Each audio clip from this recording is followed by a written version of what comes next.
Magandang oras mga kababayan, narito na ang pinakabagong ulat sa magiging kondisyon ng ating panahon ngayong araw. Lumakas na sa tropical storm ang LPA na binabantayan natin sa may silangan at ngayong araw ay nakapasok na ito sa Philippine Area of Responsibility.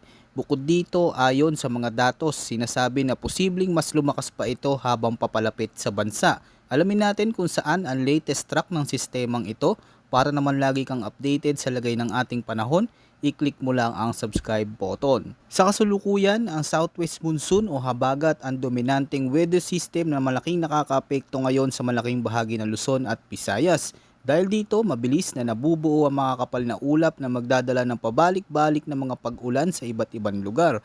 Habang sa nalalabing bahagi naman ng bansa ay localized thunderstorm ang nagdudulot ng mga biglaang pag-ulan, lalo na pagsapit ng hapon hanggang gabi.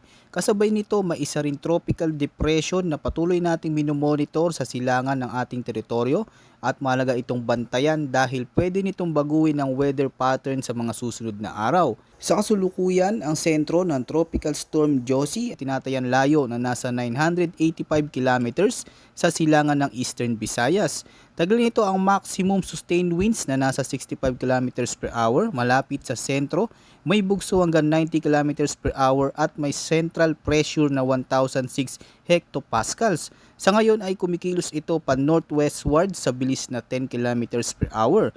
Pagdating naman sa lakas ng sirkulasyon, ang strong winds nito ay umaabot hanggang 480 kilometers mula sa sentro, meaning sapat na ang lakas at lawak nito para maging sentro ng masusing pagbabantay sa mga susunod na araw. Ngayon, silipin natin ang forecast weather condition sa kasalukuyang kondisyon. Unahin natin ang Ilocos Region, Benguet, Zambales, Bataan at Tarlac.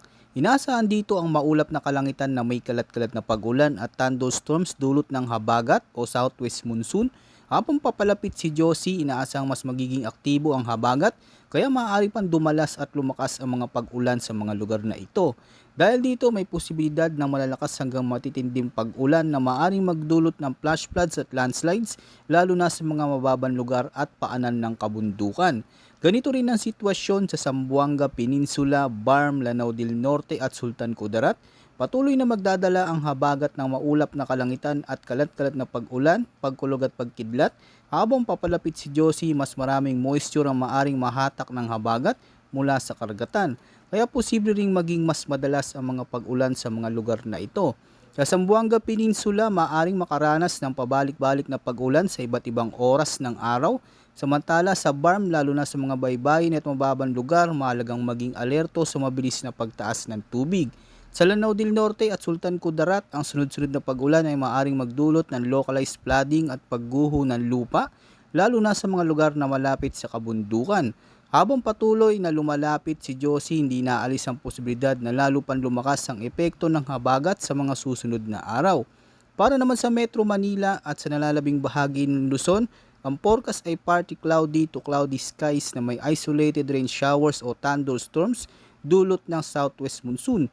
Bagamat hindi tuloy-tuloy ang ulan sa buong maghapon, ang papalapit na impluensya ni Josie ay maaaring magbigay ng dagdag na moisture sa atmosfera. Dahil dito may posibilidad ng mas malalakas na thunderstorm na maaaring magdulot ng panandaliang pagbaha at pagguho ng lupa sa mga lugar na madaling maapektuhan. Sa Metro Manila, asahan pa rin ang mabilis na pagbabago ng panahon. Maaring maaraw sa umaga, ngunit pagsapit ng hapon o gabi ay posible ang biglaang pagbuhos ng malakas na ulan na maaring magpababa ng visibility sa mga kalsada at magdulot ng mabagal na daloy ng trapiko. Samantala sa nalalabing bahagi ng Visayas at Mindanao, inaasahan ng partly cloudy to cloudy skies na may isolated rain showers o thunderstorms dahil sa umiiral na localized thunderstorms. Dahil dito mabilis na nabubuo ang mga kapal na ulap na nagdudulot ng biglaang pag-ulan lalo na pagsapit ng hapon o gabi. Gayunpaman, habang papalapit si Josie, posible rin tumaas ang moisture sa atmosfera sa ilang lugar kaya maaaring maging mas aktibo ang pagbuo ng thunderstorm sa mga susunod na araw. Ngayon, silipin natin ang lagay at kondisyon ng hangin at karagatan. Sa Luzon, inaasahan ng moderate to strong winds na umiihip mula sa southwest to south.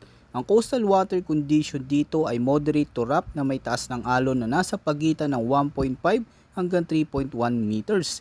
Dito, dahil sa mas malakas na daloy ng hangin ang naipapasa sa ibabaw ng dagat, posibleng biglang lumaki at mas magulo ang mga alon, kaya pinapayuhan ng mga sakay na maliliit na bangkang mangingisda at iba pang maliliit na sasakyang pandagat na mag-ingat lalo na sa mga baybaying nakaharap sa open sea kung saan maaring mas malakas ang pag-alon. Samantala sa Visayas at Mindanao, inaasa naman ang light to moderate winds mula southeast to south at ang coastal water dito ay slight to moderate na may taas ng alon na nasa 0.6 hanggang 2.1 meters. Tandaan, kapag may nabubuong mga kapal na ulap at ulan, posibleng biglang magbago ang hangin at lumakas ang alon lalo na kung may nabubuong thunderstorm sa paligid.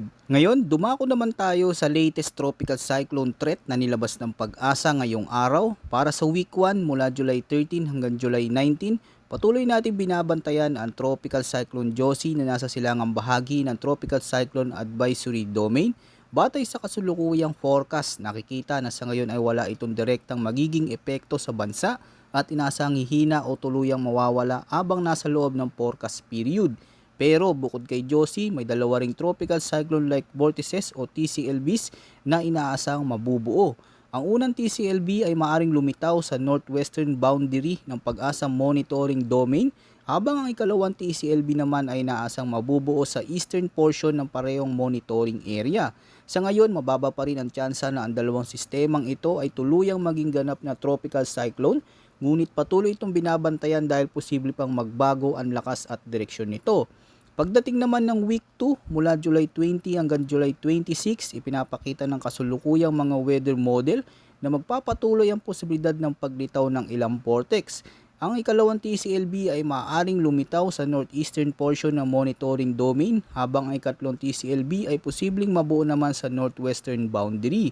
Gayunpaman, pareho pa ring may mababang posibilidad na maging ganap na bagyo ang mga sistemang ito. Sa kabuuan, aktibo ang tropical cyclone threat ngayong week 1 dahil sa presensya ni Josie at ng ilang binabantayang vortex. Samantala, mas mababa ang posibilidad ng pagbuo ng bagyo sa week 2, bagamat hindi pa rin inaalis ang posibilidad ng pagbabago habang may mga bagong datos na pumapasok. Kung sisilipin naman natin ang pinapakita ng mga weather model, may mga indikasyon ng ilang ensemble models na maaring may panibagong tropical cyclone na mabubuo sa silangan ng Philippine Area of Responsibility. Bagamat nasa maagang yugto pa lamang ang mga forecast at maaari pang magbago ang eksaktong lokasyon at galaw nito, may pagkakapareho ang ilang weather models na nagpapakita ng posibleng paglapit ng sistema patungo sa Northern Luzon. Kung magpapatuloy ang kasulukuyang forecast trend, inaasang kikilos ang sistema sa west to west-northwest direction, dahilan upang ang mga lugar sa Cagayan, Babuyan Islands, Batanes, Apayao, Ilocos Norte, Ilocos Sur at maging ang ilang bahagi ng Abra at Kalinga ang unang maaaring makaranas ng mga epekto nito. Pagdating naman sa lakas, ipinapakita ng kasalukuyang mga forecast na maaari itong mabuo bilang isang tropical depression at kung magiging pabor ang kondisyon ng karagatan at atmosfera tulad ng mainit na sea surface, temperature, sapat na moisture at mahinang vertical wind shear, may posibilidad pa itong lumakas bilang isang tropical storm habang papalapit sa hilagang bahagi ng bansa. Gayunpaman, mahalagang tandaan na nasa medium to long range forecast pa lamang ito. Ibig sabihin, may posibilidad pang magbago ang track, bilis ng pagkilos at maging ang lakas ng sistema habang dumarami ang bagong observational data. Patuloy nating babantayan ang bawat development at ihatid ang mga pinakabagong update upang manatili kayong handa at ligtas sa anumang posibleng pagbabago ng panahon. Maraming salamat sa panonood mga kababayan at higit sa lahat, huwag kalimutang mag-ingat.